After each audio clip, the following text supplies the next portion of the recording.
Welcome to Tomorrow Unveiled. Today, we are undertaking a deep and, honestly, pretty necessary examination of what feels like the essential question of our era. How exactly do we future-proof human society? Especially against this wave of technological change that seems to move faster than we can legislate or educate or even just sort of mentally It's process. moving incredibly fast. Yeah, the pace of AI's evolution, it's exponential. And the pressure, the imperative for our core social structures, our jobs, our schools, our economies, to adapt is, well, it's urgent. We've titled this deep dive, Future-Proofed. It's a vital theme, absolutely. And the research team that compiled this information over the last few weeks, it really indicates the sheer scale of the disruption ahead. We can't just treat AI as like another incremental tech update. Right, not just a faster smartphone chip or something. Exactly. To truly grasp its significance, we really have to view it through the lens of history, specifically comparing it to previous general-purpose technologies or GPTs. Ah, okay, like the steam engine, maybe. Or the introduction of mass electrification like a century ago, those big ones. Precisely.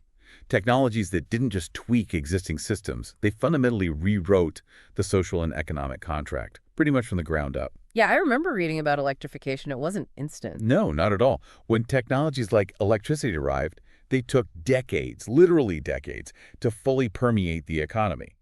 But once they did, they redefined everything from, factory design to daily life, how cities were laid out. Okay. AI is doing the same sort of thing. It's characterized by its ability to lower the cost of prediction and accelerate automation across cognitive tasks, not just manual ones. But, and this is the key difference, it is doing so at a velocity that is, well, it's completely unprecedented. Faster than steam, faster than electricity's rollout. Much faster. Huh. The cycle of adaptation seems to be shrinking from generations down to mere years, maybe even months in some sectors. And that, I think, is exactly where the core tension lies. It's something our sources highlight brilliantly. We're dealing with this dual reality, aren't we? AI promises, an age of abundance, scientific breakthroughs, optimized public services. We see the potential for massive societal benefit, huge upsides. The potential is definitely there. But simultaneously, it is driving immediate, significant societal disruption Right. now. And that friction, that clash, it demands nothing less than a fundamental shift in the social contract. The relationship between work, welfare, institutional education, the whole package. Absolutely. So for this deep dive on Tomorrow Unveiled, we decided to focus on three highly corroborated areas where society is actively right now working to future-proof itself. We're drawing on findings across academia, policy groups, industry reports. Okay, 3 pillars. 3 pillars. Our mission today is to explore those. First, the radical transformation of the global workforce. Second, the necessary reform of educational models. And third, the challenging creation of new governance structures designed specifically for an AI-first economy.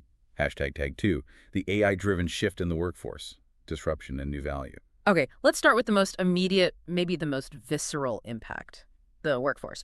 We're witnessing what our team refers to as the layoff paradox. The layoff paradox, interesting term. Yeah, because the data shows immediate, large-scale reorganization, especially concentrated in white-collar sectors. Corporations are actively cutting jobs, but here's the paradox.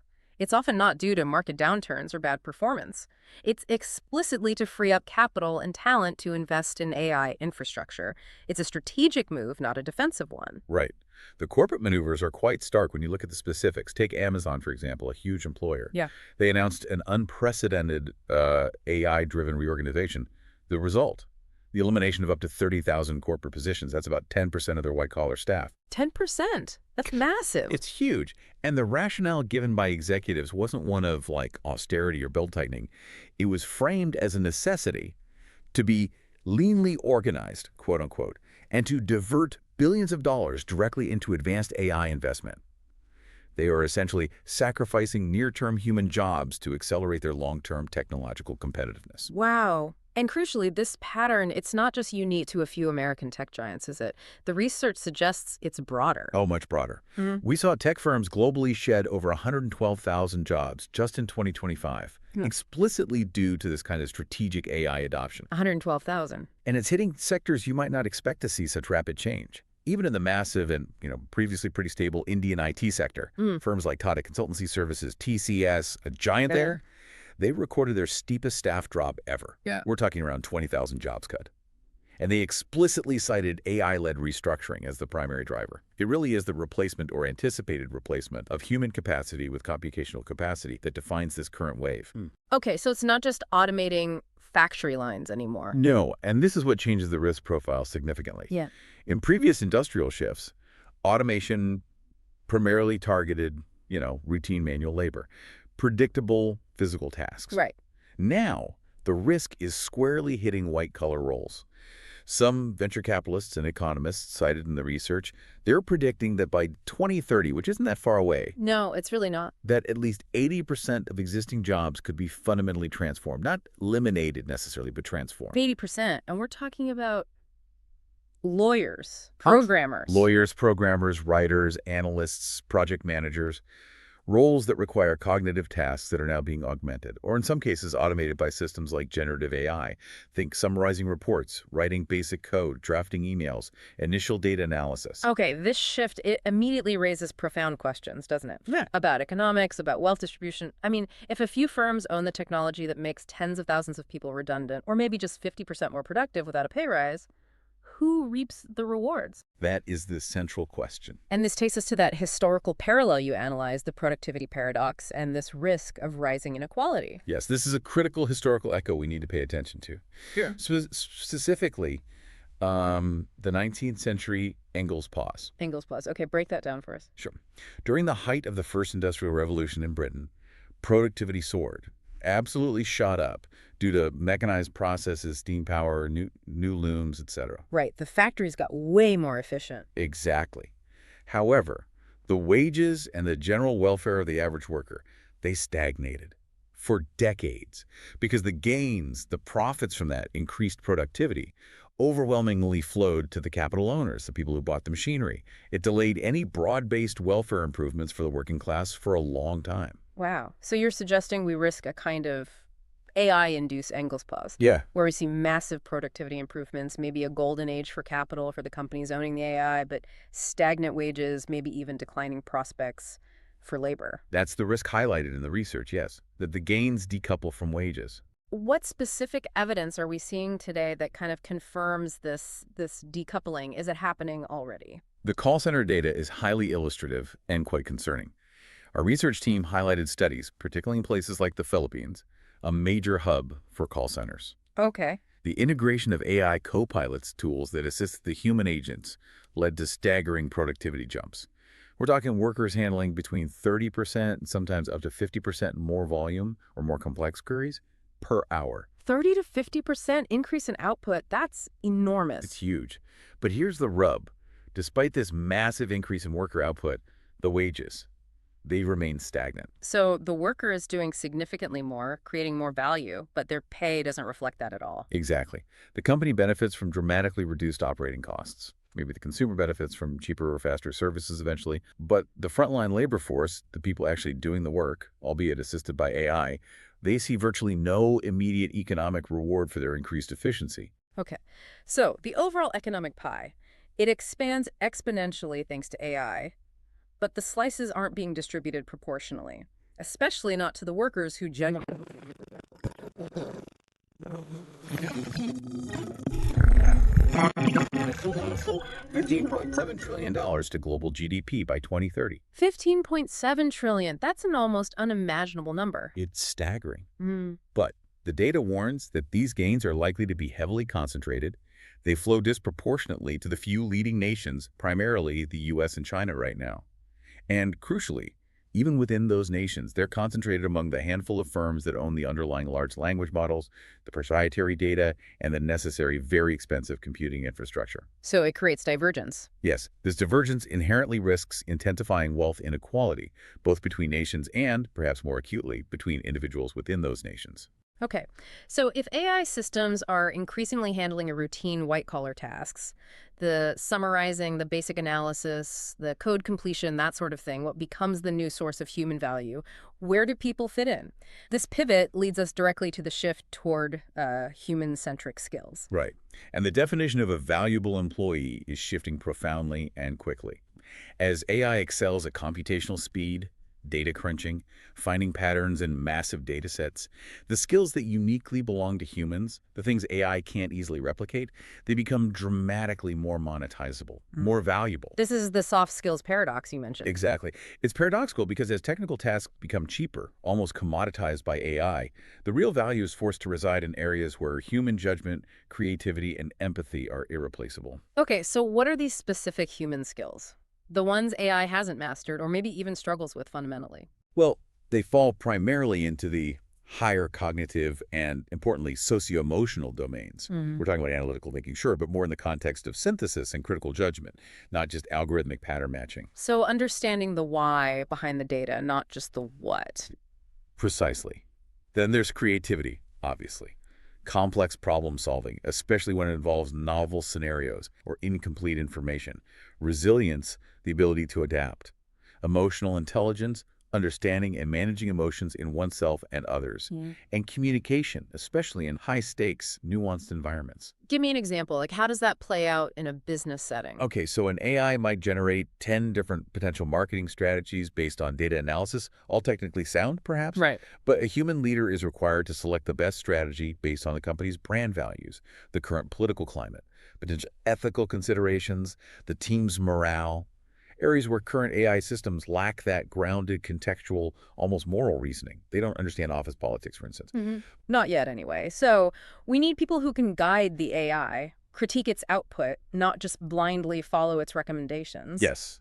Guide it, steer it, question it. Which also means, presumably, new technical proficiencies are required just to collaborate effectively with these systems. It's not just about soft skills, is it? No, absolutely not. The research highlights that collaboration is key, and that requires a new layer of technical skills, like prompt engineering. That's a big one right now. Prompt engineering, basically knowing how to talk to the AI to get what you want.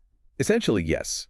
The ability to interact with generative AI tools effectively to elicit the desired, useful outputs. It's becoming also an art form, understanding the limitations, the syntax, the nuances necessary to get reliable, non-biased results. And avoiding the hallucinations. And avoiding the hallucinations, exactly. Yeah. Which leads to the other crucial skill. Every worker, pretty much regardless of their role, must now develop the ability to critically evaluate AI output.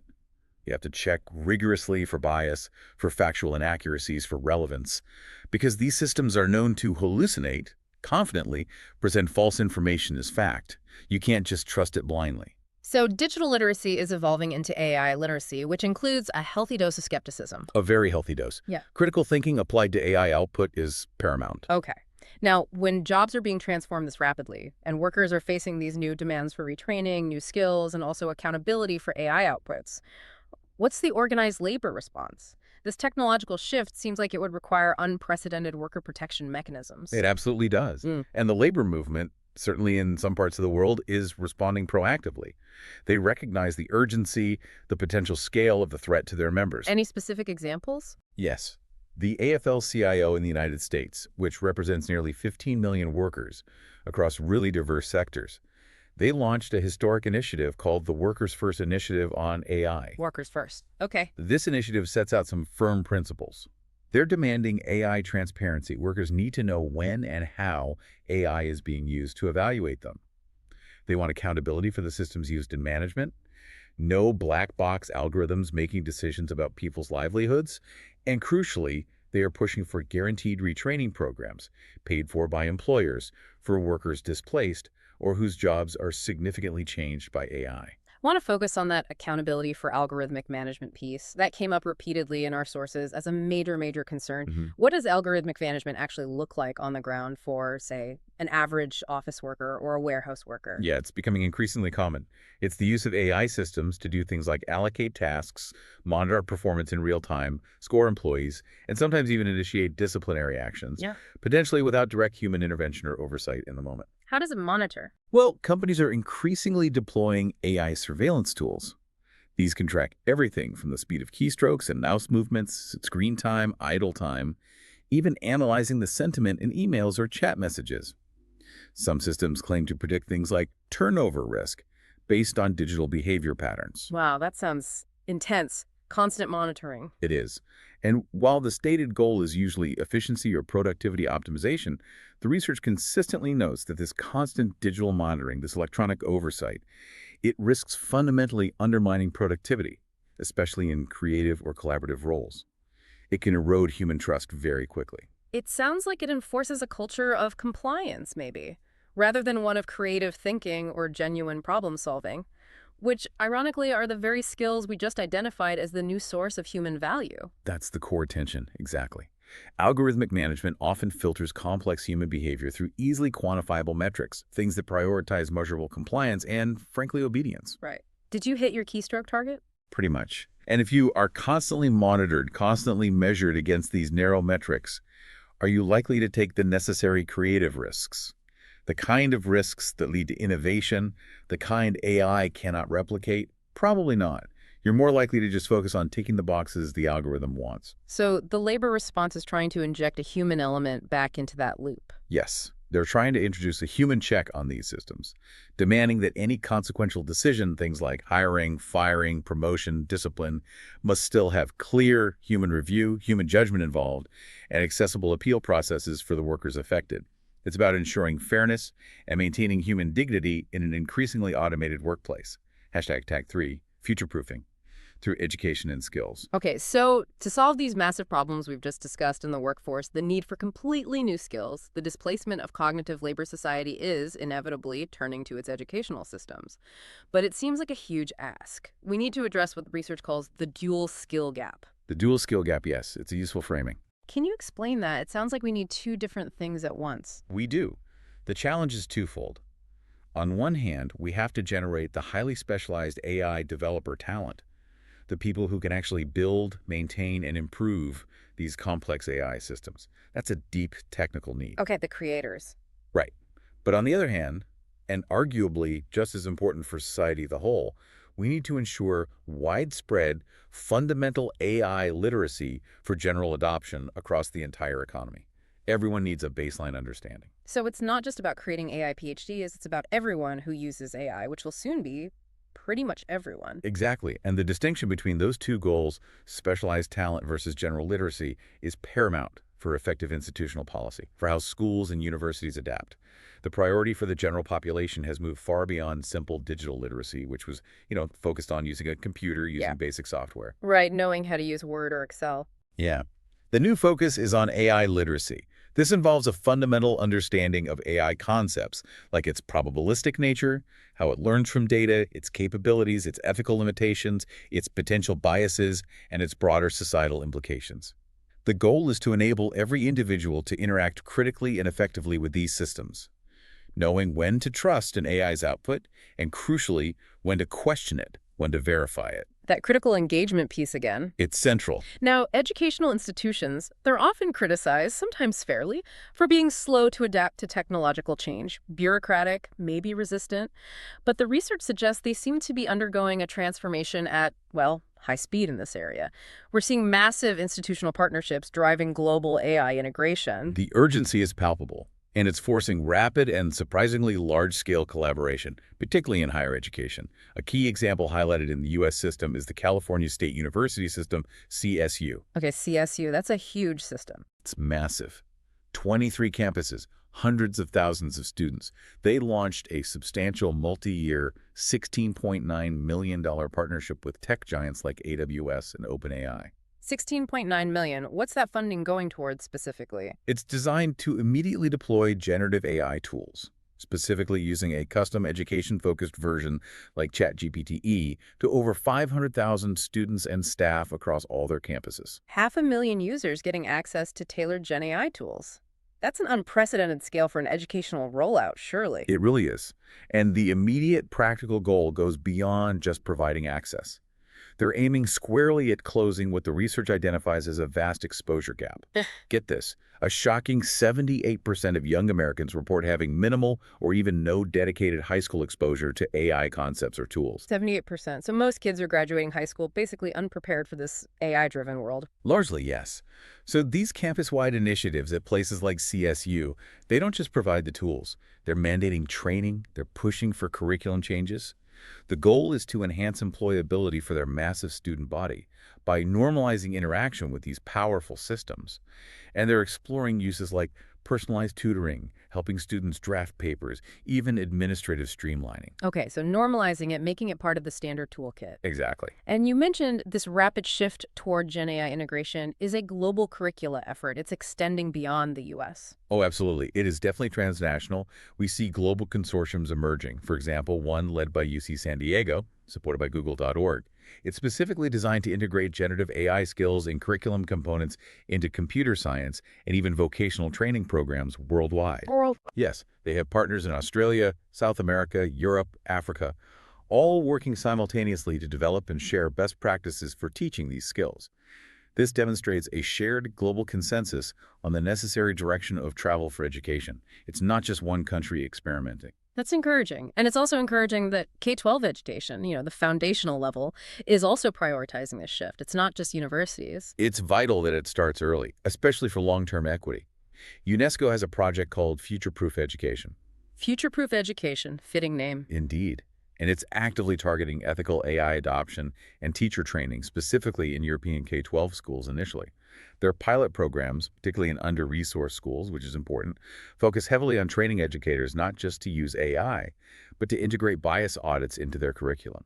Bias audits. What does that mean in a classroom context? It means teaching students, from a relatively young age, how to critically examine the outputs of AI tools they might use, how to identify potentially discriminatory patterns or ethical limitations, or just plain nonsense. It ensures that critical engagement and a focus on equity are prioritized right from the start, before bad habits or uncritical acceptance sets in. So building that critical AI literacy from the ground up. Exactly. Okay, but the speed of change, it fundamentally challenges the traditional academic calendar, doesn't it? A 4-year degree, even a 2-year one, it feels like it can't possibly keep pace with technology that evolves every 6 months. That's a huge pressure point. And our research shows this technological pressure is driving an immediate and pretty massive shift in how companies are actually hiring. We're seeing the rise of skills-based hiring. Yes, the data signals nothing short of a complete reversal of corporate credentialing standards happening very quickly. The Skills-Based Hiring 2025 report, cited in the research compilation, showed that 85% of employers now say they prioritize demonstrated, verifiable skills over formal degrees. 85%. That's most employers. How does that compare to before? It's up dramatically, from only about 40% adoption just a few years prior. It's a massive swing. And you see major employers, big names like Google and IBM, they've actually eliminated degree requirements for many, if not most, of their white-collar positions. They're focusing instead on verified competencies, portfolios, skills assessments. Why? Why this massive sudden pivot away from the college degree, which has been, the gold standard for entry into so many professional jobs for a century? Well, there are a few reasons, but the biggest driver seems to be speed. The formal educational pipeline, especially traditional multi-year degrees, simply cannot keep pace with the technological churn driven by AI. If the necessary skills for, say, prompt engineering or AI integration change significantly every 6 months, a 4-year degree is potentially outdated the day you graduate. Right. The curriculum can't adapt fast enough. Exactly. And simultaneously, modern AI-powered recruiting platforms have become much better at analyzing candidate competencies and skills graphs with, frankly, unprecedented accuracy and granularity. This allows employers to find the necessary current talent quickly and, theoretically, more equitably, looking beyond just the pedigree of the institution. More equitably? How so? Well, this shift has potentially massive equity implications. It could remove significant barriers for millions of individuals who were previously excluded from candidate pools simply because they couldn't afford the high cost or the time commitment of a traditional formal degree, even if they had the necessary skills. Skills-based hiring opens doors based on what you can do, not just where you went to school. That is a huge structural change with potentially profound consequences. Okay, we've thoroughly explored the disruption rippling through the workplace and the consequential rapid pivot happening in education. Before we delve into how governments are trying to design the rulebook to manage all of this complexity, we'd love to hear from you, our listeners. Yeah, definitely. We love hearing your thoughts. Whether you're on YouTube or your favorite podcast app, leave a comment and let us know what you think about how AI is reshaping the workplace. Is it affecting your job? How do you feel about this shift away from the traditional degree? And if you're listening on a podcast service like Apple Podcasts or Spotify, we'd be incredibly grateful if you could take a moment and leave us a rating and review for Tomorrow Unveiled. It really does help us reach new listeners who are curious about these future trends. Makes a big difference. It really does. And for our listeners over on YouTube, if you're finding this insightful, please take a moment to like this video, subscribe to Tomorrow Unveiled, and maybe consider hitting that new hype button, apparently, that helps us reach more viewers too. And of course, be sure to turn on notifications so you never miss an update on the future. #TagFairTV, global policy responses to the AI economy, governance, and safety. All right, moving now to the third pillar, the governance side of the equation. How are policymakers responding? The core theme emerging across pretty much all our compiled sources here is the imperative of digital sovereignty. Digital sovereignty. Okay, this really introduces the strategic global race to control AI assets, the models, the data, and the compute power needed to run them. So this isn't just about protecting individual privacy like GDPR was initially focused on. It sounds bigger, more geopolitical. Exactly. It encompasses privacy, but it's fundamentally a national security and economic issue now. The research is very clear on this consensus. Data, AI models, and the underlying compute capacity must now be treated as essential national infrastructure, just like power grids or water supplies or communication networks. Okay, essential infrastructure. Why the urgency? What's the risk if a nation doesn't establish that control? The failure to establish sovereign control means risking having immense economic value generated from your own population's data and activities siphoned away, Yeah. extracted essentially by external actors. External actors meaning other countries or large multinational tech companies. Primarily the handful of multinational firms, mostly based in the US and China currently, that own the proprietary large language models, the vast data sets they're trained on, and the cutting-edge algorithms. For many jurisdictions, particularly outside those two poles, this potential erosion of digital sovereignty is considered a really high-stakes economic challenge. It's akin, maybe, to losing control of your oil reserves in the 20th century. The value generated leaves your borders. Okay, that's a powerful analogy. Can you give us a concrete example? A nation that's actively prioritizing and trying to execute this concept of digital sovereignty. India is a prime example, and their approach is getting a lot of attention.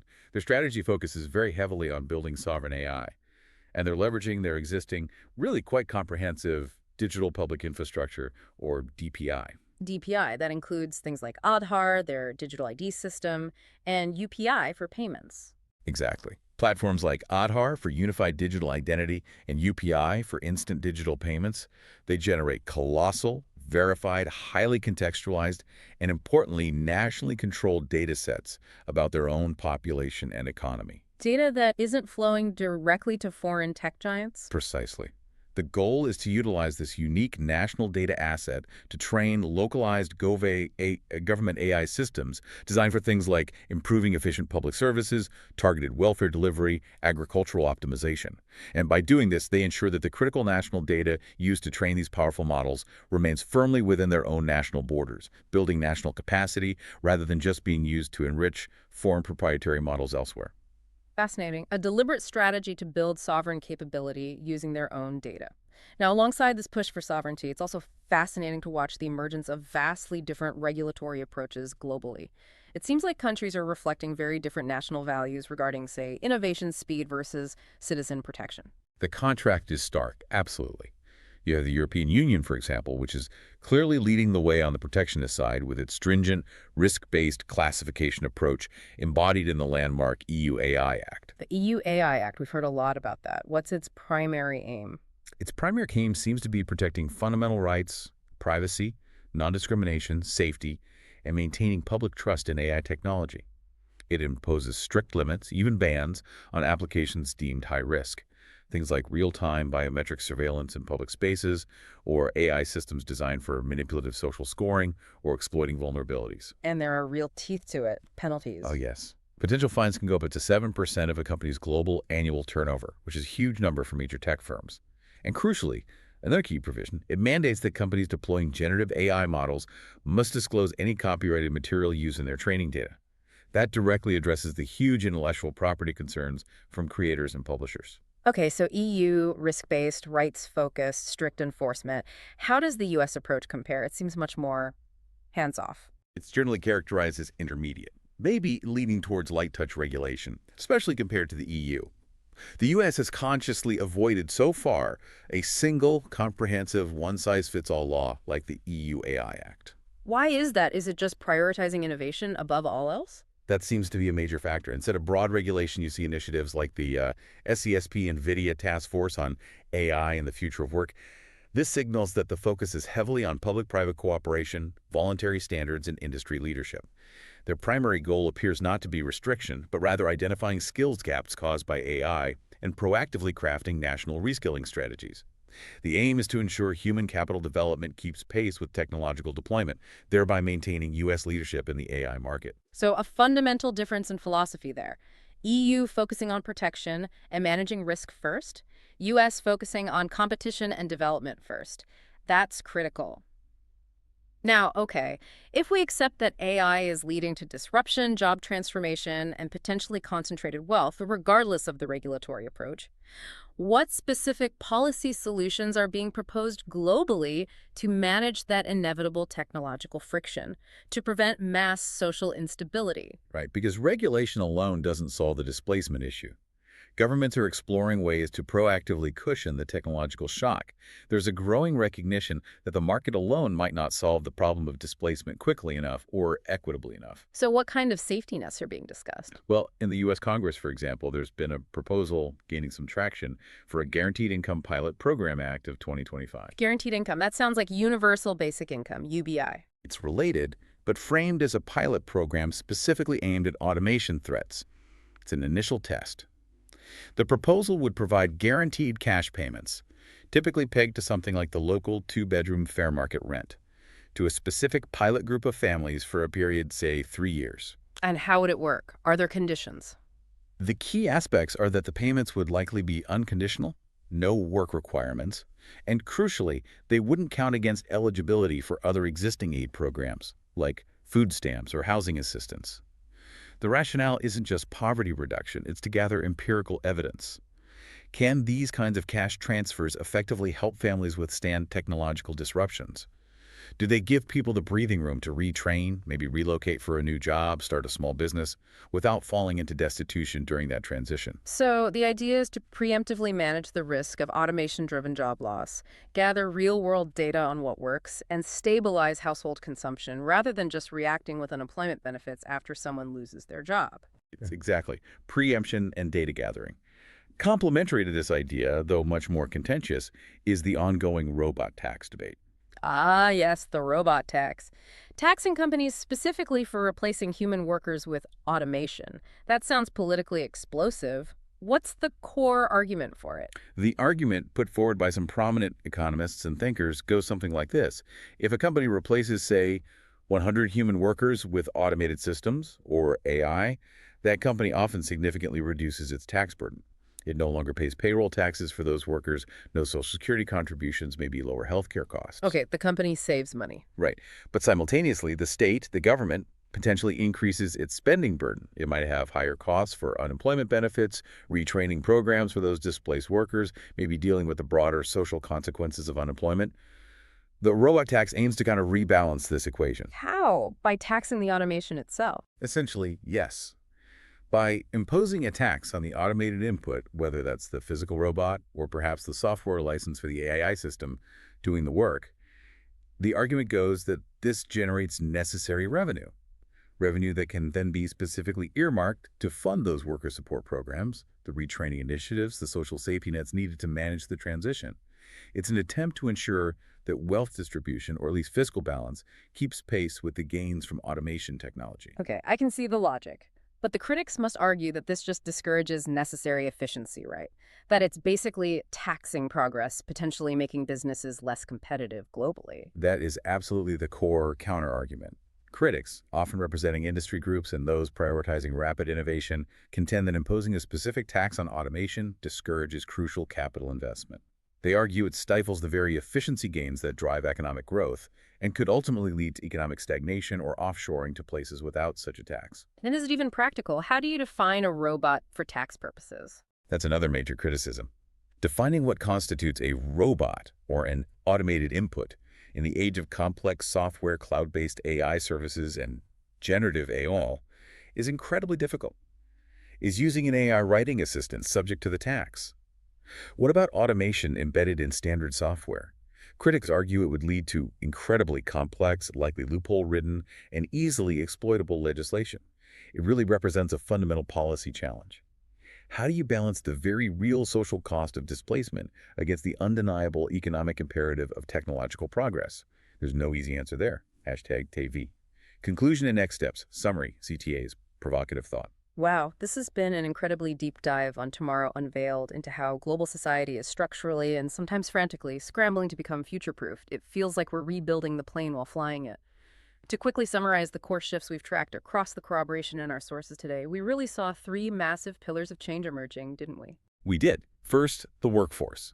It's executing this major pivot, really being forced to pivot away from routine cognitive tasks. The value is shifting towards uniquely human and collaborative skills. That analytical synthesis, creativity, emotional intelligence, all necessitated by AI's rapid displacement of predictable cognitive labor. Right. Pillar 1. Workforce transformation towards human-centric skills. Pillar 2. Pillar 2, education, undergoing a swift, highly collaborative, and almost mandatory shift, moving beyond just traditional digital literacy to embedding widespread AI literacy. That includes ethical understanding, critical evaluation skills, alongside generating specialist talent. And we're seeing major institutional partnerships driving this curriculum reform globally at surprising speed. Okay, education reform towards AI literacy and skills. And the third pillar. And finally, Pillar 3, governance. We see the firm emergence of digital sovereignty as a critical national imperative controlling data, models, compute. Coupled with that is the active exploration, and sometimes piloting, of new social safety net models. Things like guaranteed income pilots and the whole robot tax debate are aimed at managing the inherent social friction caused by technological abundance, potentially leading to concentrated wealth. Okay. Workforce, education, governance. These are profound structural changes happening simultaneously, and they really require a systemic rethinking of our institutions, which brings us, I think, to our provocative final thought for today.